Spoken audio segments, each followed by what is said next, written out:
શું વાત છે? હમણાં તો ઓફિસે મારી પસંદગીનું જ શાક આવે છે. એમાં આજે તે દૂધીનું શાક મોકલ્યું હતું. દૂધીનું શાક તો તને પસંદ નથી ને? મને પસંદ નથી તો શું થયું? અને આમ પણ આ ઘર થોડું મારા બાપનું છે કે જ્યાં મારી પસંદની વસ્તુ બને. તો ફ્રેશ થઈ જાઓ.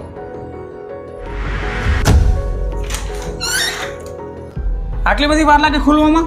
સોરી. આજે ખાવાનું કેવું લાગ્યું તમને? આજે મેં ભીંડાનું શાક બનાવ્યું હતું.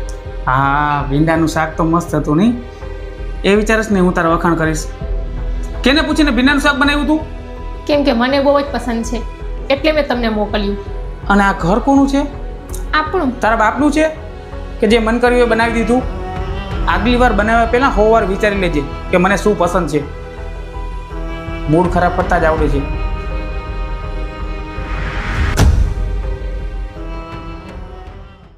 સાંભળ, હું નીકળું છું ઓફિસ માટે. અને હા, તું યાર આખો દિવસ ઘરનું કામ કર્યા રાખસ, આખો દી ઘરમાં ને ઘરમાં હોશ. તારી કંઈક લાઈફ છે યાર. બાર આટો મારી આવજે, તારું મૂડ ફ્રેશ થાય. બહાર ફરવાથી સ્ત્રીઓનું કેરેક્ટર જજ થઈ જાય છે.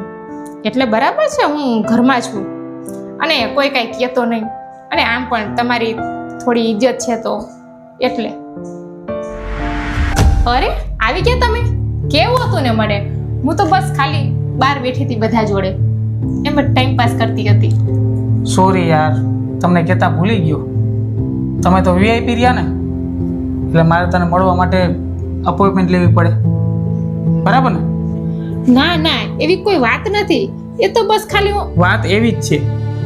તને ખબર છે આ તું જે બાયુ ભેગી બેસ ને એ બધી બાયુ કેરેક્ટરલેસ બાયુ છે. અને એના ભેગી રહી રહીને તું એવી થઈ ગઈ છું. સોસાયટીમાં મારી તો થોડી ઇજ્જત છે, એ તો રહેવા દે. હાઈમજી,